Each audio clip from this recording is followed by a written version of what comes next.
새벽 3시 58분. 아파트 복도에 길게 뻗은 형광등 불빛이 깜빡이며 잠시 꺼졌다가 다시 켜졌습니다. 그 짧은 순간 어둠 속에서 무언가가 문 앞에 내려놓이는 묵직한 소리가 아주 낮게 울렸습니다.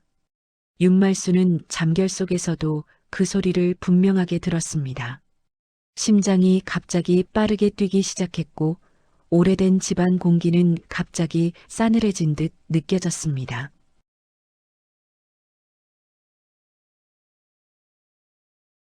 오늘 사연은 며느리가 시어머니에게 보낸 최후의 택배, 그 안에 담긴 노후의 반전 이야기입니다. 등장인물 윤말순 78세. 남편과 아들 중심으로 살아온 전통적 보수적 성향. 겉으로는 강하지만 속은 외로움에 취약한 성격. 며느리에게 차갑게 대했으나 사실은 감정 표현이 서툰 인물. 박지연 48세. 책임감 강하고 정이 깊으며 참고 견디는 성품. 시어머니의 구박 속에서도 끝까지 가족을 지키려 했던 인물. 남편의 비밀을 알게 된 뒤 시어머니에게 마지막 선택을 준비한 주도적 역할. 박성훈 사망.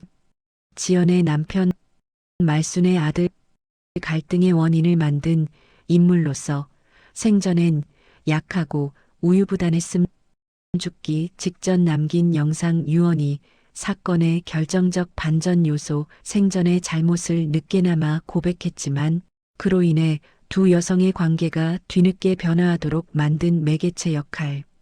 78세 윤말수는 새벽 현관 앞에서 노후 케어 패키지라는 이름의 정체불명의 택배 상자를 발견한다. 사연 시작하기 전에 구독 버튼을 눌러주세요. 좀 더 특별한 하루를 맞이하실 거예요. 사연 시작하겠습니다.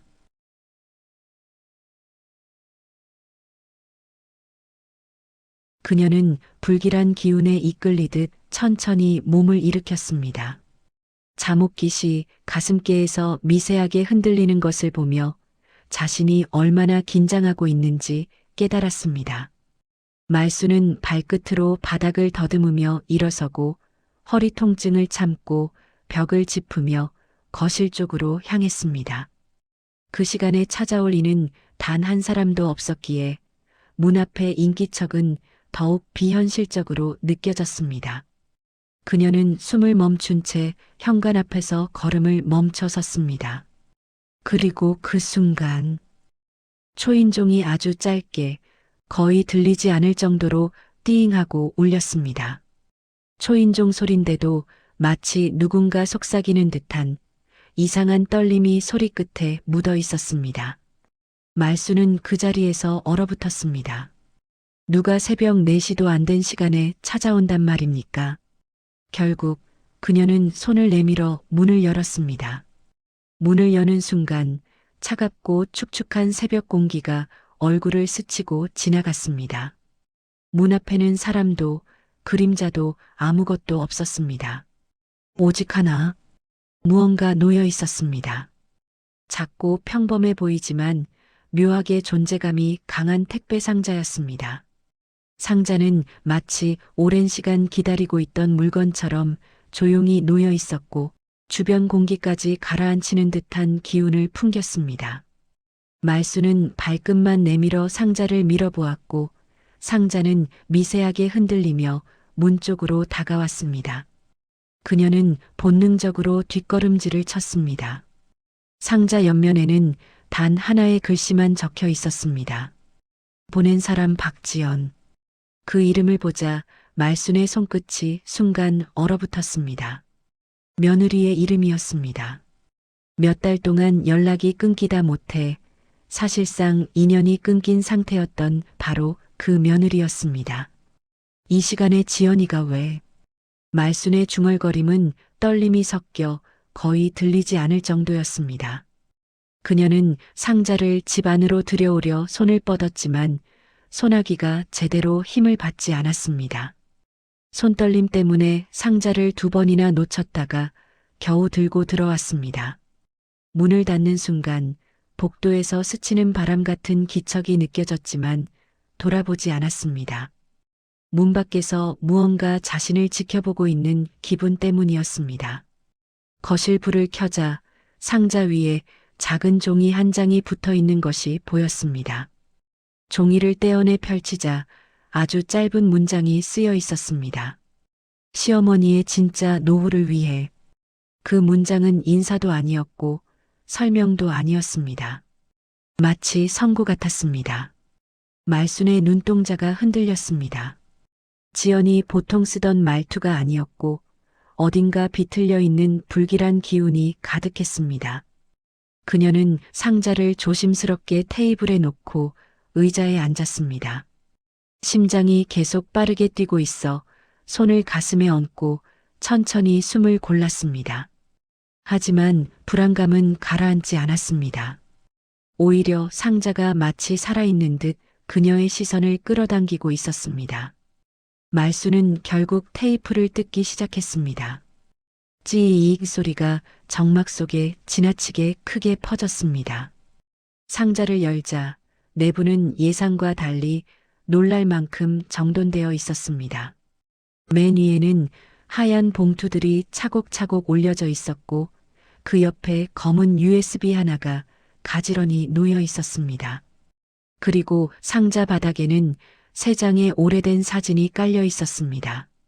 첫 번째 봉투에는 의료비 내역이라는 글씨가 적혀 있었고 두 번째 봉투에는 보지 않은 기록들이라는 글씨가 적혀 있었습니다. USB에는 아무 글자도 적혀 있지 않았습니다. 그러나 그것이 가장 무거운 존재감을 풍기고 있었습니다. 말수는 떨리는 손으로 사진을 먼저 집어들었습니다. 사진 속에는 젊은 지연이 환하게 웃으며 성운의 팔짱을 끼고 있는 모습이 담겨 있었습니다. 성운은 세상을 떠난 지 오래였고 그가 살아있을 때와는 다른 느낌의 웃음을 사진 속에서 짓고 있었습니다. 이 사진을 왜 지금 보낸 것인지, 왜 이런 시간에 상자를 보낸 것인지 전혀 알 수 없었습니다. 그녀는 사진을 내려놓고 검은 USB를 바라보았습니다. 마치 눈을 가지고 그녀를 응시하는 것처럼 보였습니다. 말수는 소름이 돋아 팔을 감쌌습니다. 불길한 예감이 속에서 꿈틀거리고 있었습니다. 지연이가 날 왜? 말순의 목소리는 거의 속삭임처럼 흘러나왔습니다. 그녀는 이 상자가 단순한 선물이나 안부의 표시가 아니라는 것을 본능적으로 느끼고 있었습니다. 이건 무언가를 보여주기 위해, 아니 드러내기 위해 보내진 것이었습니다. 이미 오래전 묻혀 있다고 믿었던 과거의 먼지가 들춰질 것 같은 예감이 짙게 깔렸습니다. 말수는 봉투를 집어들다 멈추었습니다. 손끝이 너무 차갑게 식어 있었습니다. 마치 상자 속 어둠이 손끝으로 스며들어오는 것 같았습니다. 그녀는 느리고 깊은 숨을 내쉬었습니다. 그리고 아주 천천히 의자에 등을 기대며 상자 속을 다시 들여다보았습니다. 새벽의 정막은 더욱 짙어졌고 지방 공기조차 움직이지 않는 듯 묘하게 가라앉아 있었습니다. 그녀는 아직 몰랐습니다. 이 상자가 그녀의 남은 노후뿐 아니라 며느리와 아들, 그리고 자신이 믿어온 모든 진실을 바꾸어 놓을 시작이라는 것을. 윤말수는 테이블 앞에 앉아 상자 속 첫 번째 봉투를 조심스레 끌어당겼습니다. 의료비 내역이라는 글씨는 평범한 검정 펜으로 적혀 있었지만 묘하게 무게감이 느껴졌습니다. 봉투를 열자 수십 장의 영수증이 한꺼번에 쏟아져 나왔습니다. 종이들이 바스락거리며 테이블 위에 흩어졌고 말수는 그 순간 심장이 철렁하며 내려앉는 느낌을 받았습니다. 영수증 대부분에는 자신이 입원하거나 시술을 받았던 병원의 이름이 적혀 있었습니다. 그녀는 종이를 천천히 손가락으로 넘겼습니다. 비용은 모두 꽤 큰 금액이었고 날짜는 자신이 기억하는 병원 기록들과 완벽히 일치했습니다. 하지만 결제자 이름을 보는 순간 말순의 손이 멈추었습니다. 모든 내역에 적힌 결제자는 박지연이었습니다. 그녀는 작은 숨을 삼키며 영수증을 내려놓았습니다. 아니, 이걸 지연이가 냈다고? 그 말은 혼잣말이었지만 이 조용한 새벽엔 크게 울려 퍼지는 듯 했습니다. 말수는 고개를 든 채 한동안 영수증을 바라만 보았습니다. 그녀는 그 시기에 지연과 크게 다투던 일을 떠올렸습니다. 이번 중에도 지연에게 불필요한 잔소리를 퍼부었던 기억이 떠올라 뒷덜미가 따끔하게 당겼습니다. 그때 지연이 병실 문을 열고 들어올 때마다 무표정한 얼굴이었는데 그것이 불만 때문이라고만 생각했습니다. 그러나 지금 보니 그 무표정은 오히려 감정을 참아내고 있던 표정처럼 느껴졌습니다. 영수증 더미 밑에는 작은 메모지가 하나 붙어 있었습니다. 메모에는 병원 직원의 필체로 보이는 글씨가 적혀 있었습니다. 며느님이 전액 부담하셨습니다. 걱정 마세요. 말순의 가슴이 서서히 조여오는 듯 했습니다. 손등에서 미세하게 경련이 올라왔고 심장이 규칙적으로 뛰지 않는 듯 어지럽게 요동쳤습니다. 그녀는 자신의 무릎에 손을 얹고 조금이라도 떨림을 가라앉히려 했지만 쉽지 않았습니다. 그때 아랫집 김씨 할머니의 발소리가 천천히 복도를 울리며 지나갔습니다. 문 밖에서 들리는 지팡이 끝에 둔탁한 소리는 이상하게도 말순의 불안을 더 증폭시켰습니다. 마치 모두가 자신을 지켜보고 있는 듯한 기분이 들었습니다. 문을 두드리는 소리가 들렸습니다. 말순은 흠칫하며 고개를 돌렸습니다. 말순 씨, 깨어 있어요? 김씨 할머니의 목소리가 문틈 너머로 들려왔습니다. 말순은 떨리는 목소리로 대답했습니다. 아, 예, 뭐 좀 정리하다가요. 김씨 할머니는 의심스러운 기색으로 말했습니다. 방금 문 앞에서 상자 들고 들어오는 거 봤는데 무슨 일이에요? 아유, 별거 아니에요. 그냥 지연이가 보낸 거래요. 그 말이 입에서 나오는 순간 말수는 스스로도 그 말이 이상하다는 것을 느꼈습니다. 며느리가 연락도 없이 이 새벽에 그것도 택배로 뭘 보내온다는 것 자체가 평범하지 않았습니다. 김씨 할머니는 잠시 말이 없다가 조용히 말했습니다. 그 지연 씨가 요즘 동네에도 안 보이던데 몸은 괜찮은가 모르겠네. 말수는 대답을 하지 못했습니다. 문 밖 발소리가 멀어지고 나서야 그녀는 다시 자리에 앉았습니다. 그녀의 시선은 영수증에서 천천히 두 번째 봉투로 향했습니다. 이번 봉투에는 보지 않은 기록들이라고 적혀 있었습니다. 글씨체는 지연의 것이었고 마지막 획이 흔들린 것을 보니 쓰던 순간에도 감정이 크게 동요했던 듯 보였습니다. 말수는 봉투를 열었습니다. 안에는 병원의 치료 경과 기록과 함께 성운의 오래된 의무 기록이 섞여 있었습니다. 그녀는 무의식적으로 종이들을 더듬어 넘겼고 한 문장이 시야에 들어오는 순간 숨이 멎는 듯 했습니다. 환자의 보호자는 배우자 박지연이며 가족관계에서 갈등으로 인해 어머니는 방문을 제한함. 말순의 손등이 스르르 식어갔습니다. 그녀는 이 문장이 거짓이라고 생각하려 했지만 기록은 명백했습니다. 아들이 생전에 자신보다 지연을 먼저 보호자 등록한 것도 처음 알게 된 사실이었습니다. 말순은 머리가 점점 무거워지는 것을 느꼈습니다. 자신이 알고 있던 아들의 모습과 기록 속 성운의 모습이 전혀 다른 사람이었던 것 같습니다. 그녀는 의무 기록을 내려놓고 상자를 다시 보았습니다. 상자 한켠에서 검은 USB가 다시 시야에 들어왔습니다. 이 USB에는 분명 더 큰 진실이 담겨 있으리라는 예감이 들었습니다. 그리고 그 예감은 이상하게도 공포보다 더 깊은 죄책감을 자극했습니다. 말수는 USB를 집으려다가 손을 멈췄습니다. 아직 이 안에 무엇이 들어있는지 볼 준비가 되어 있지 않았습니다. 그녀는 턱을 떨며 천천히 의자에 몸을 기대고 깊은 숨을 들이마셨습니다. 새벽의 공기조차 자신을 압박하는 듯 무겁게 가라앉아 있었습니다. 방 안은 조용했지만 마음속에서는 오래 묻어두었던 기억과 의문들이 들끓기 시작했습니다. 그리고 말수는 문득 깨달았습니다.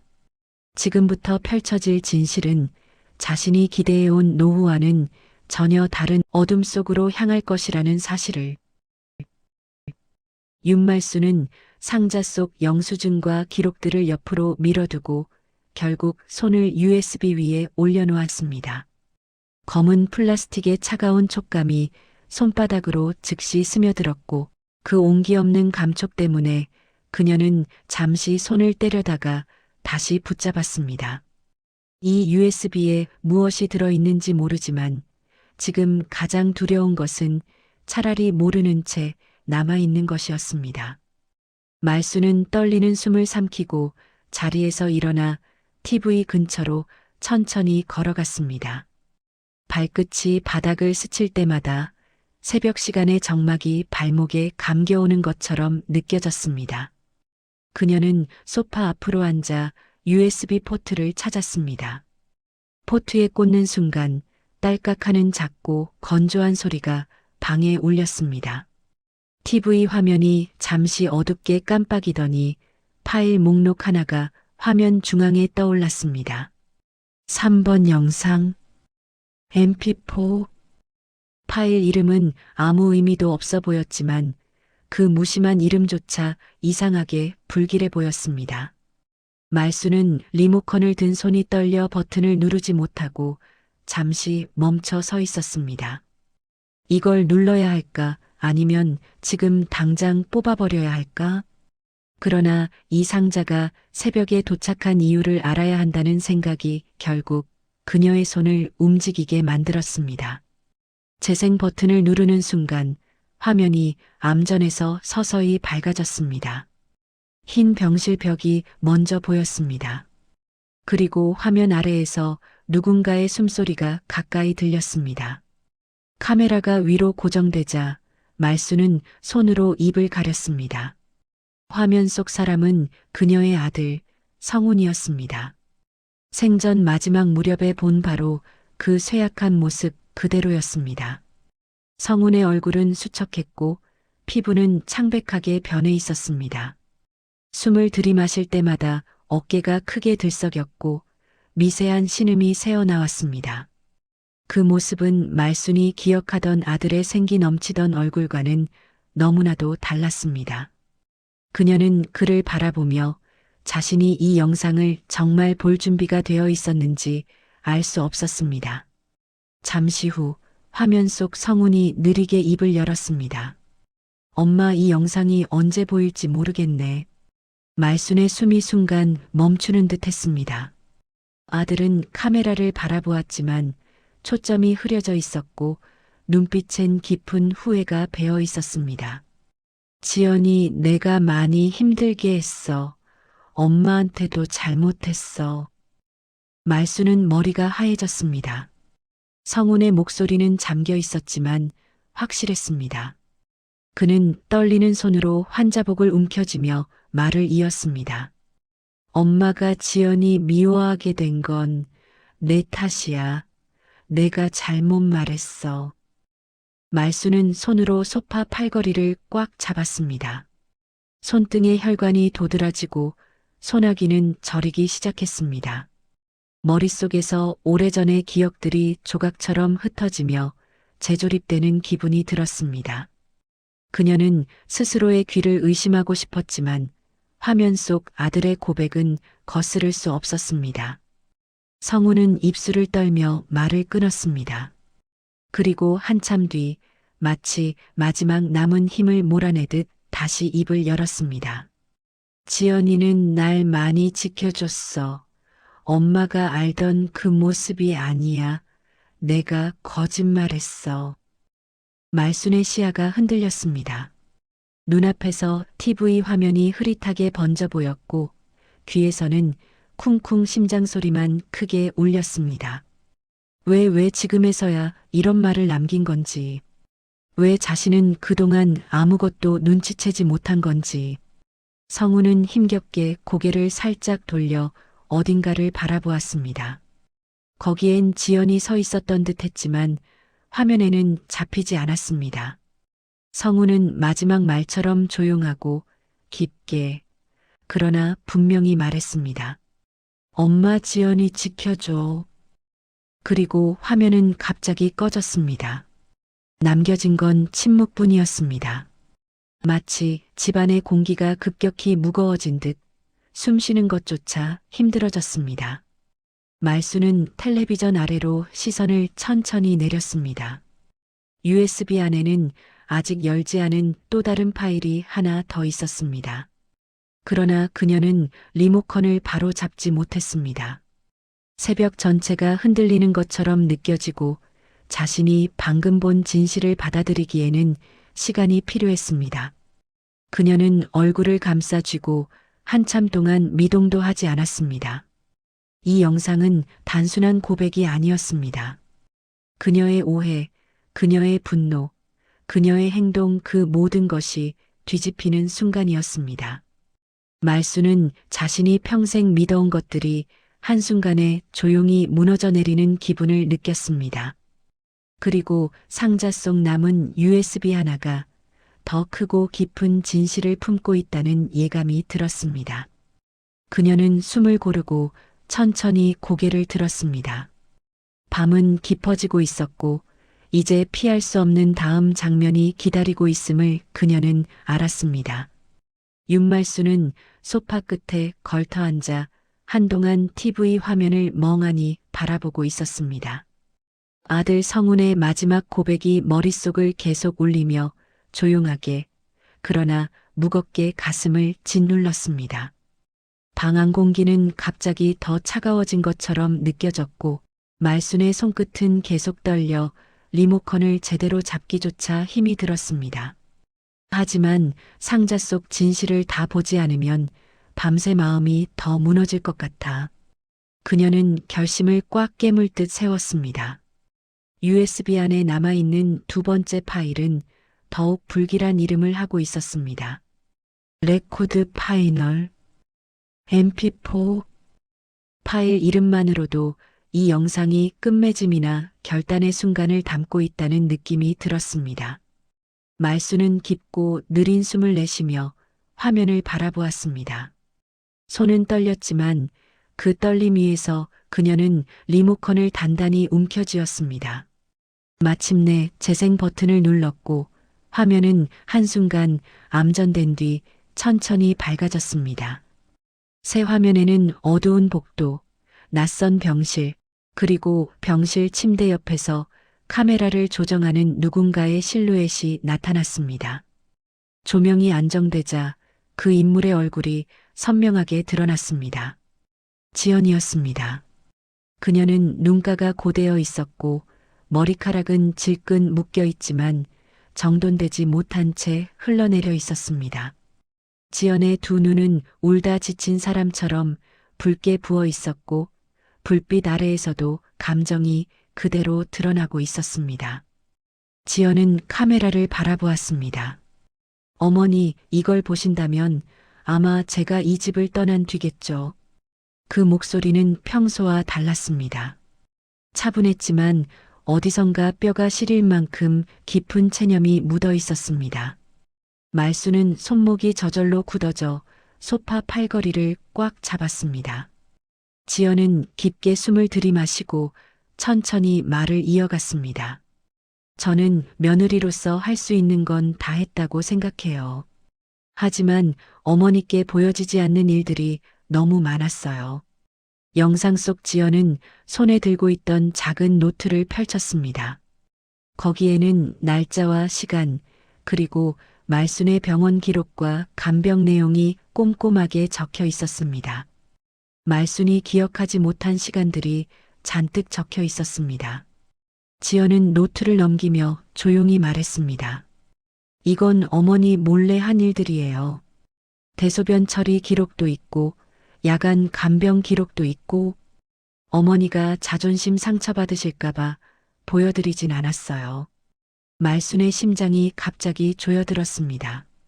그녀는 자신이 병원에서 보낸 날들을 떠올렸지만 지연이 저런 일을 했다는 생각은 한 번도 하지 못했습니다. 오히려 그 시기에 지연에게 한 말들이 가슴을 찌르듯 떠올랐습니다. 지연은 이어 조용히 카메라를 침대 쪽으로 돌렸습니다. 침대에는 깊은 잠에 빠져 있던 성훈이 누워 있었고 산소호흡기에 규칙적이지만 희미한 소음이 방안을 채우고 있었습니다. 지연은 남편의 얼굴을 잠시 바라보다가 다시 카메라 앞에 돌아와 섰습니다. 성훈이 마지막엔 후회를 많이 했어요. 어머니도 말씀 못 드린 게 많고요. 말수는 숨을 고르며 화면을 바라보았습니다. 눈가가 뜨겁게 달아오르는 것이 느껴졌습니다. 지연은 손끝으로 눈물을 닦으려 했지만 금세 또 흘러내렸습니다. 그녀는 오랫동안 참아온 듯한 울음을 간신히 삼키며 말을 이어갔습니다. 전 복수가 하고 싶은 게 아니었어요. 어머니가 어떤 사람이었는지, 어떤 사랑을 받았는지, 그걸 제대로 알고 노후를 보내셨으면 했어요. 말수는 화면을 보는 동안 손등을 가만히 내려다보았습니다. 자신의 손이 이렇게도 늙었나, 이렇게도 많은 날을 놓쳐버렸나 하는 생각이 가슴을 아리게 찔렀습니다.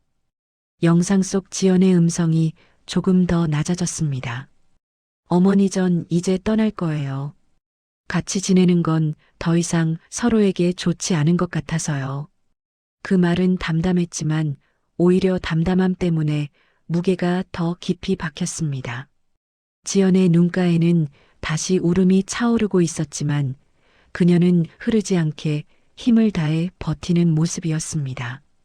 영상은 짧은 정적 뒤에 마지막 장면으로 전환되었습니다. 지연이 작은 배낭 하나만 메고 요양봉사단 차량에 올라타는 장면이었습니다. 그녀는 창문 너머로 무언가를 오래 바라보고 있었지만 그 시선 끝에는 아무것도 보이지 않았습니다. 차량 문이 닫히는 순간 화면이 그대로 멈추며 영상이 끝났습니다. 말수는 TV가 꺼진 뒤에도 한참 동안 움직이지 못했습니다.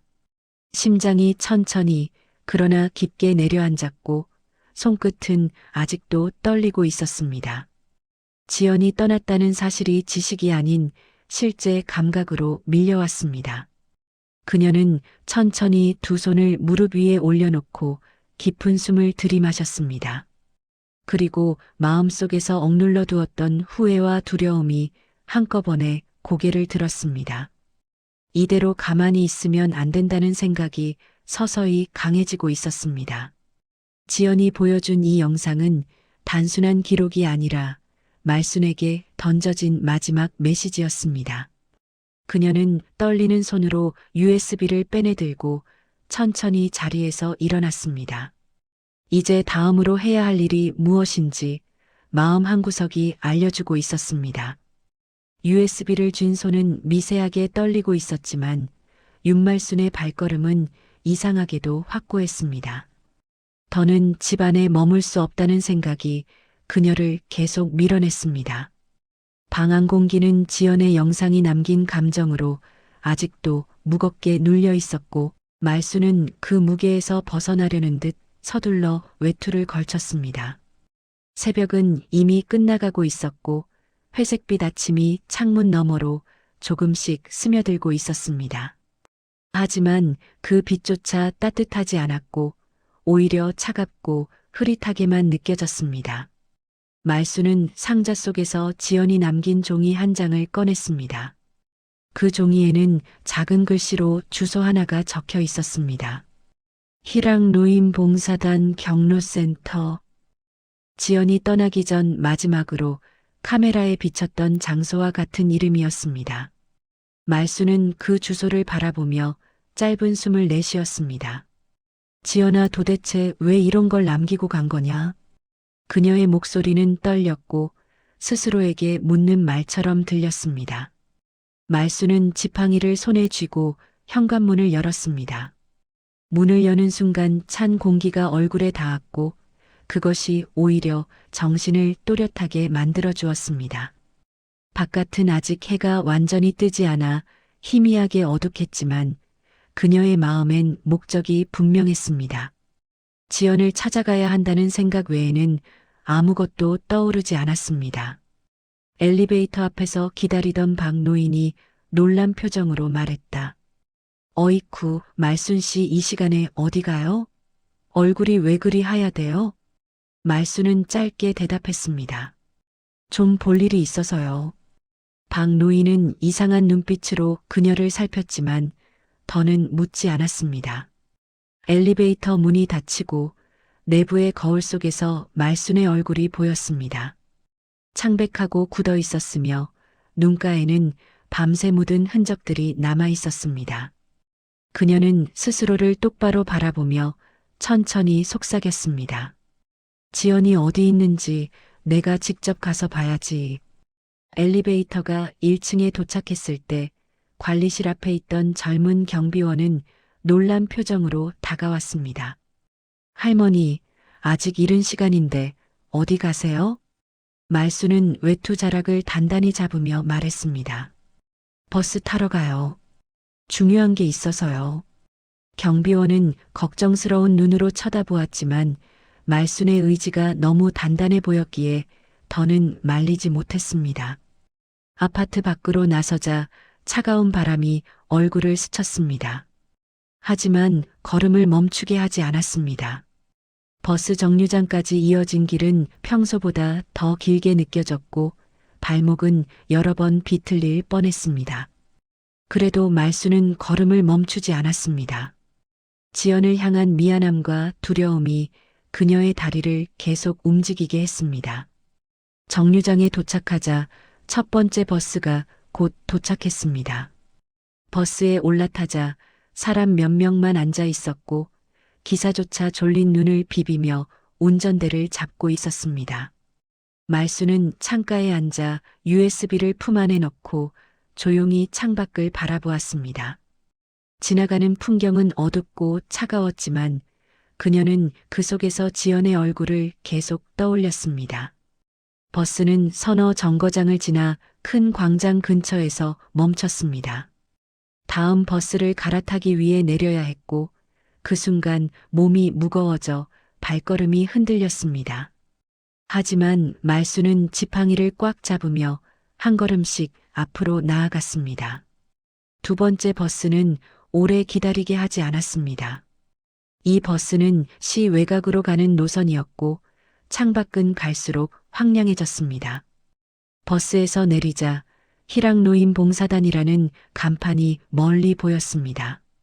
건물은 낡고 오래되어 보였지만 앞마당에는 아침부터 움직이는 봉사자들이 보였습니다. 말수는 그들을 향해 천천히 걸어갔습니다. 심장이 두근거렸고 손끝은 여전히 떨리고 있었습니다. 센터 입구에서 봉사단 직원으로 보이는 여성이 다가왔습니다. 어르신, 여기 방문 목적이 어떻게 되세요? 말수는 종이를 펼쳐 보이며 말했습니다. 여기, 이 사람 박지연이라는 사람이 있나요? 직원은 종이를 보고 잠시 놀란 표정으로 말했습니다. 아, 박지연님. 네. 지금 다른 봉사자들과 함께 경로식당 쪽에 계세요. 말수는 눈을 크게 뜨고 고개를 끄덕였습니다. 직원은 그녀의 심각한 표정을 보고 길을 안내해 주었습니다. 경로식당은 건물 뒤편에 있었습니다. 아직 문은 열려 있지 않았지만 안에서는 분주한 움직임 소리가 들렸습니다. 말수는 문 바로 앞에서 멈춰 섰습니다.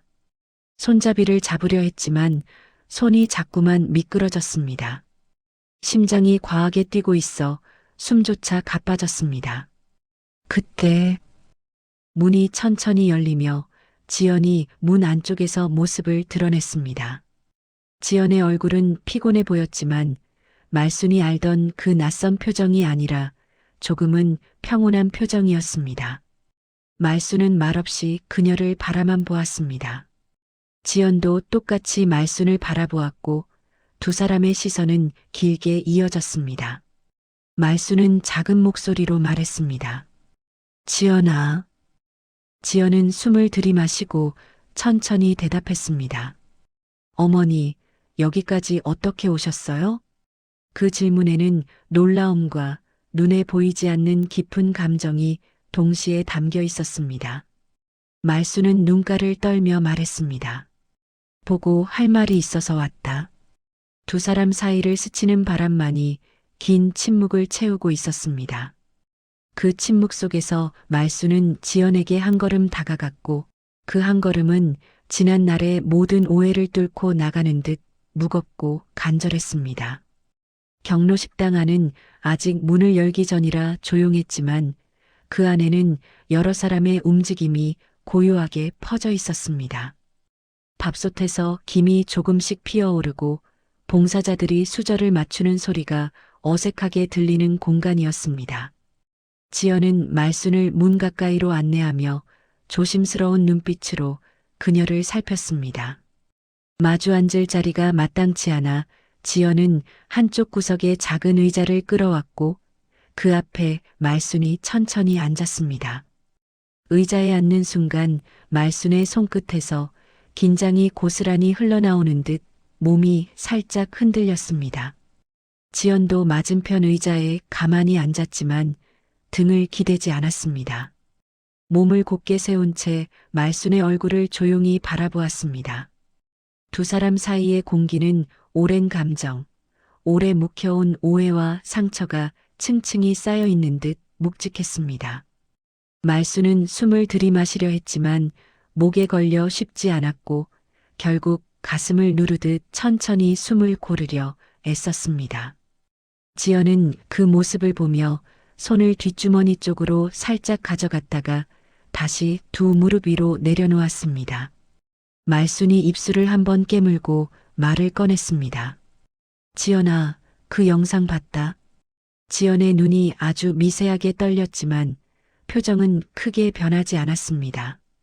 그저 천천히 고개를 끄덕인 뒤 말했습니다. 보셨군요. 말순은 시선을 테이블 아래로 내리며 두 손을 꼭 모았습니다. 손등의 주름 사이로 떨림이 가라앉지 않고 계속 흔들리고 있었습니다. 내가 그렇게까지 했는지 난 몰랐다. 아무것도 몰랐어. 말을 마친 뒤에도 목이 떨려 이어지는 말을 바로 잇지 못했습니다. 지연은 천천히 눈을 내리며 숨을 들이마셨습니다. 그녀는 차분한 목소리로 말했습니다. 그땐 말씀드릴 수가 없었어요. 말하면 더 상처받을 것 같아서요. 그 말은 부드럽지만 단단했으며 감정이 담겨 있으면서도 절제돼 있었습니다. 말수는 그 목소리를 들으며 오래전의 자신을 떠올렸습니다. 병원 복도에서 지연을 몰아붙이던 순간, 지연이 아무 말도 하지 않고 뒷모습만 보이던 순간을. 그런데 그 침묵이 오해, 무시가 아니라 배려였다는 사실이 지금에서야 비로소 가슴을 파고들었습니다. 말수는 천천히 고개를 들었습니다. 눈가가 벌써 붉게 달아오르고 있었고 얼굴에는 후회가 어둡게 내려앉아 있었습니다. 나는 나만 힘든 줄 알았어. 병원 왔다 갔다 하는 게 나 혼자인 줄로만 생각했고 너한텐 늘 차갑게 굴었지. 지연은 눈을 깊게 감았다가 뜨며 조용히 말했습니다. 힘드셨던 거 알아요. 저도 서운했던 적이 많았지만 그래도 어머니라고 생각했어요. 그 말은 더 이상 담담할 수 없는 감정이 들어 있었고 말순의 심장을 깊게 흔들었습니다. 말순은 숨을 들이마시던 중 손등으로 눈가를 눌렀습니다. 내가 나를 어떻게 그렇게 생각했는지 모르겠다. 난 제대로 본 적이 없는데. 식당 안의 봉사자들이 조용히 주변을 정리하며 두 사람 쪽을 흘끗 보았습니다. 그들은 개입하지 않았지만 두 사람 사이의 복잡한 감정을 느끼는 듯 조심스럽게 움직였습니다. 지연은 그들의 시선을 느꼈는지 테이블 쪽으로 몸을 살짝 숙였습니다. 어머니, 제가 떠난 건 복수하려고 한 건 아니에요. 정말 서로에게 필요 없다고 생각돼서였어요. 그녀의 목소리엔 체념과 미안함이 동시에 담겨 있었습니다. 말수는 이 말을 듣는 순간 심장이 크게 찌르는 듯 했지만 고개를 세게 저었습니다. 아니다. 아니야. 내가 떠난 건 나 때문이지. 그녀는 떨리는 목소리로 다시 말을 이었습니다. 그래서 온 거다. 내가 어디 있는지 뭘 하고 사는지. 내가 직접 가서 보려고 온 거다. 그 말을 들은 지연의 눈에 아주 약하게 흔들림이 스쳤습니다. 하지만 그녀는 곧바로 감정을 추스르며 조용히 묻는 목소리를 냈습니다. 왜요? 어머니? 그 질문은 짧았지만 강했고 말수는 마치 날숨이 멎는 듯 했습니다. 하지만 그녀는 잠시 숨을 고르고 담아두었던 말을 어렵게 꺼냈습니다. 내가 나한테 해준 걸 이제라도 알았으니까. 지연의 입술이 잠시 떨렸습니다. 말수는 손을 뻗으려다 멈추고 다시 두 손을 꼭 쥐었습니다. 용서해달라는 말 지금 하기엔 너무 늦었겠지. 지연은 그 말에 고개를 숙였고 잠시 말을 잇지 못했습니다. 몇 초간의 정적 끝에 그녀는 힘들게 입을 열었습니다. 늦은 건 맞아요. 그렇지만 늦었다고 해서 아무것도 못하는 건 아니죠. 말순의 눈동자가 크게 흔들렸습니다. 그녀는 그 말을 놓치지 않으려고 의자 끝에서 몸을 살짝 앞으로 당겼습니다.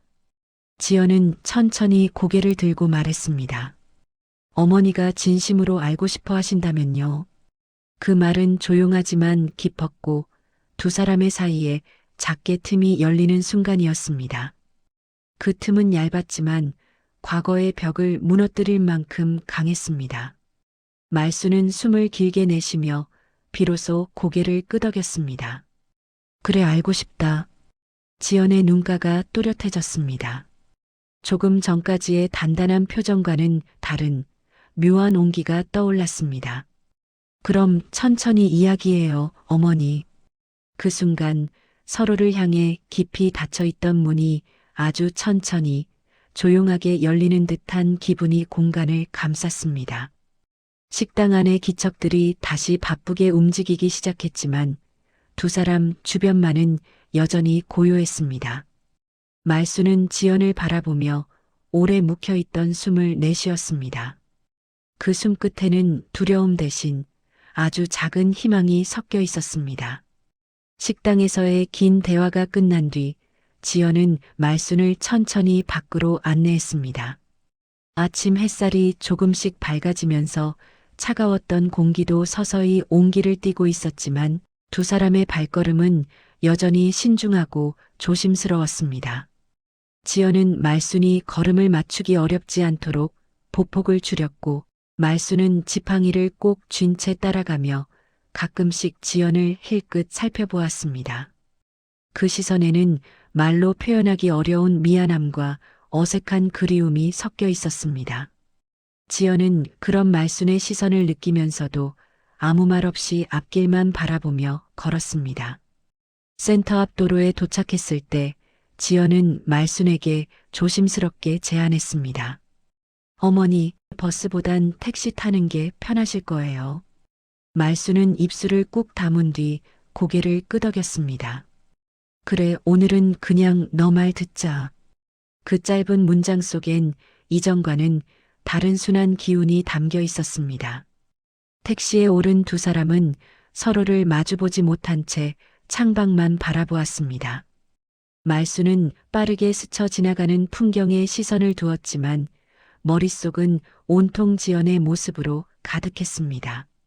지연이 병원에서 자신을 바라보던 얼굴, 말없이 청소하던 모습, 그리고 마지막 영상 속 눈물까지 떠올라 가슴이 조여왔습니다. 지연 또한 창밖을 바라보며 침묵을 지켰습니다. 하지만 그 침묵 속에는 예전처럼 냉랭한 거리가 아니라 서로를 잃지 않으려는 조심스러운 온기가 자리하고 있었습니다.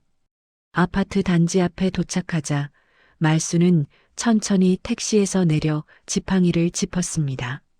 지연도 함께 내리며 주변을 둘러보았습니다. 여기까지 와주셔서 고마워요. 말수는 그 말에 잠시 멈춰 섰다가 아주 작은 목소리로 대답했습니다. 길이 똑바르지도 않은데 네 혼자 오라고 할 수는 없지. 지연은 미묘하게 입꼬리를 올렸고 두 사람은 함께 단지 안으로 걸어 들어갔습니다. 엘리베이터 안은 조용했지만 공기만큼은 아까보다 훨씬 부드러웠습니다. 말수는 자신의 층에 도착하자 지연을 바라보았습니다. 들어올래? 뭐 좀 보여줄 게 있어. 지연은 놀란 표정이었지만 천천히 고개를 끄덕였습니다. 집 안에 들어서자 말수는 외투를 벗고 천천히 방 안쪽으로 걸어갔습니다. 한참 동안 서랍을 뒤적이던 말수는 낡은 봉투 하나를 들고 나왔습니다. 봉투는 노란색으로 빛이 발해 있었고 접힌 부분은 오래된 세월을 말하듯 구겨져 있었습니다. 지연은 그 봉투를 보며 고개를 살짝 갸웃했습니다. 말수는 봉투를 테이블에 조심스럽게 올려두고 입술을 눌렀습니다. 이게 오래된 건데. 그녀는 봉투를 밀며 지연에게 말했습니다. 내가 보던 게 좋을 것 같다. 지연은 조심스레 봉투를 열었습니다. 안에는 보험 서류와 몇 장의 계약서, 그리고 말순의 손글씨로 적힌 짧은 편지가 들어 있었습니다. 지연은 편지를 먼저 펼쳤습니다. 말순의 글씨는 삐뚤빼뚤했지만 정성스럽게 쓰려 한 흔적이 선명했습니다.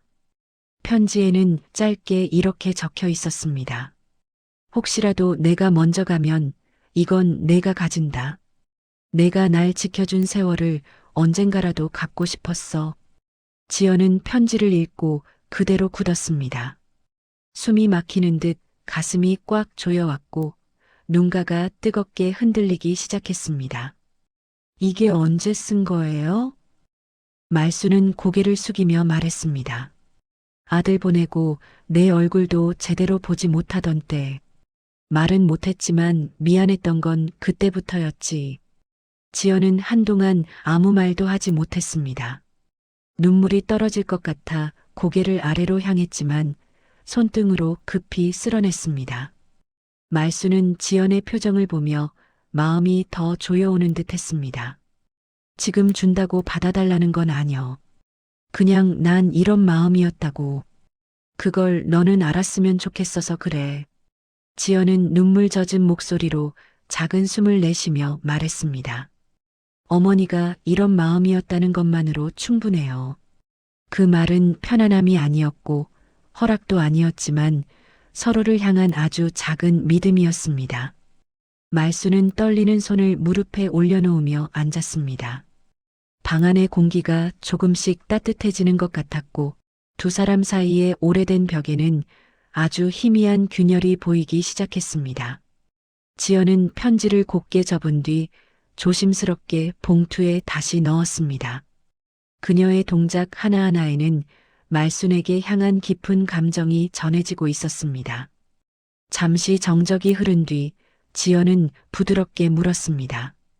어머니, 앞으로 어떻게 하고 싶으세요? 말수는 오래 생각하듯 고개를 숙였다가 천천히 들었습니다. 나도 모르겠다. 근데 너하고는 더는 멀어지고 싶지 않다. 지연은 그 말에 두 눈을 천천히 깜빡였습니다. 그 말이 너무 늦게 온 것이 아쉬웠지만 너무 늦지 않았다는 사실이 더 크게 마음을 흔들었습니다. 그녀는 말순을 바라보며 아주 작은 그러나 분명한 목소리로 대답했습니다. 저도 그래요. 그 순간 집안의 정막은 어느새 사라지고 오래된 상처 위로 아주 얇은 새살이 올라오는 듯한 따뜻한 공기가 퍼져나갔습니다. 서로가 내밀었던 손이 닿지는 않았지만 마음만큼은 조용히 맞닿고 있었습니다. 한 달이 지나고 계절은 조금 더 따뜻해져 있었습니다. 공원 주변의 벚나무 가지에는 연두빛 새잎이 조심스럽게 올라오고 있었고 아침 햇살은 잔잔하게 경로식당 주변을 감싸고 있었습니다. 희랑 노인봉사단 건물 앞에는 익숙한 모습들이 모여 있었고 그 가운데 말순과 지연이 나란히 서 있었습니다. 말순은 봉사단 조끼를 어색하게 입고 있었지만 어깨에는 지난날과 달리 작은 자신감이 올라온 듯 했습니다. 지연은 말순의 옷깃을 살짝 펴주며 오늘 일정을 설명했고 말순은 고개를 천천히 끄덕였습니다. 식당 문이 열리자 아침 준비로 분주한 내부가 한눈에 들어왔습니다. 냄비에서는 따뜻한 된장국 향이 퍼져나왔고 봉사자들은 반찬 접시를 하나씩 자리에 놓고 있었습니다. 지연은 익숙한 손놀림으로 찬을 나누었고 말순은 조심스럽게 국자를 들어 국통을 살폈습니다. 그녀는 처음 참여하는 봉사라 손이 서툴렀지만 옆에 있던 봉사자가 미소를 지으며 도와주자 조금씩 표정이 풀렸습니다. 말순은 자신이 무언가를 다시 시작할 수 있다는 느낌에 가슴이 묘하게 따뜻해졌습니다. 지연은 말순에게 자리를 안내하며 말했습니다. 어머니는 여기서 김치만 담아주시면 돼요. 남은 건 제가 할게요. 말순은 어색한 듯 웃으며 대답했습니다. 김치 담그는 건 내가 젊을 때부터 해온 거다. 그건 나도 잘하지.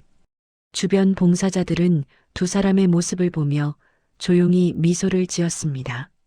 얼마 전까지만 해도 서로에게 다가서지 못했던 사이였다는 이야기를 직원들은 이미 알고 있었기에 이 변화가 더욱 감동적으로 느껴지는 듯 했습니다. 노인들이 하나둘 식당으로 들어오기 시작하자 식탁마다 따뜻한 기운이 퍼졌습니다.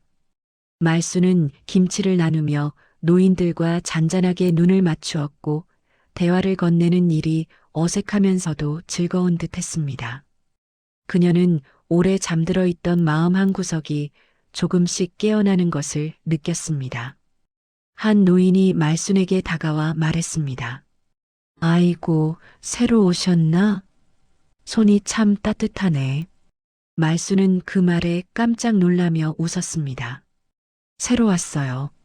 잘 부탁드려요. 그 웃음은 오랜 세월 동안 무겁게 닫혀있던 얼굴에 피어나는 드문 표정이었습니다. 지연은 그 모습을 멀리서 바라보며 가슴 깊은 곳에서 뭉클한 감정이 올라오는 것을 느꼈습니다.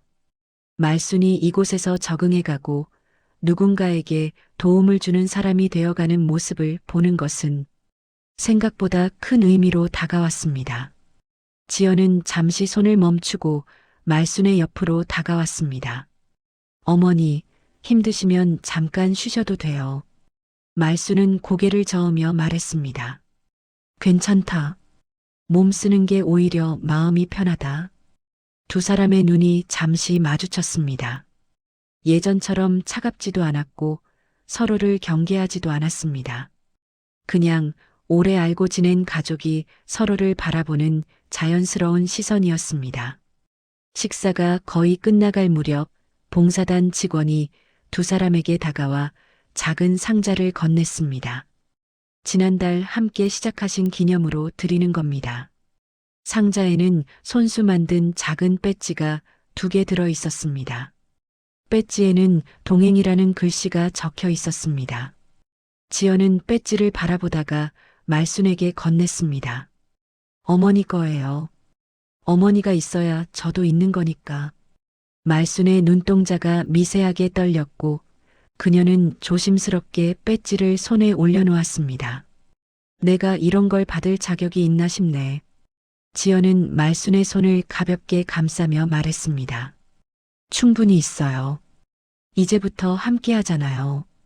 그 말은 말순의 가슴 깊은 곳을 울리는 듯 했습니다. 말순은 배지를 가슴 가까이에 달아보며 조용히 속삭였습니다. 고맙다.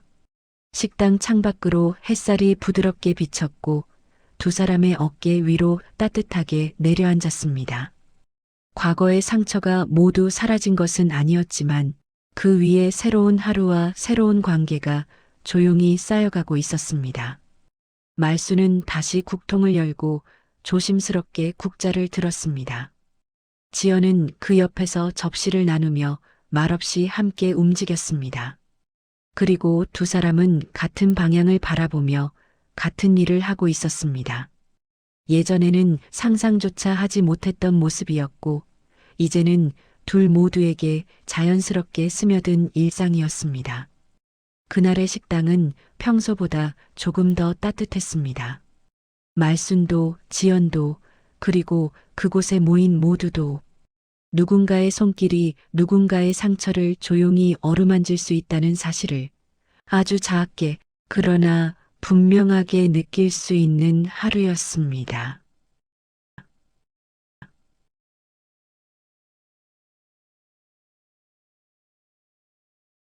오늘 이야기 어떠셨나요? 감동 사연 잘 들으셨나요? 구독과 좋아요로 마음을 전해주세요. 더욱 감동적이고 따뜻한 사연으로 보답하겠습니다. 오늘도 좋은 하루 보내세요. 감사합니다.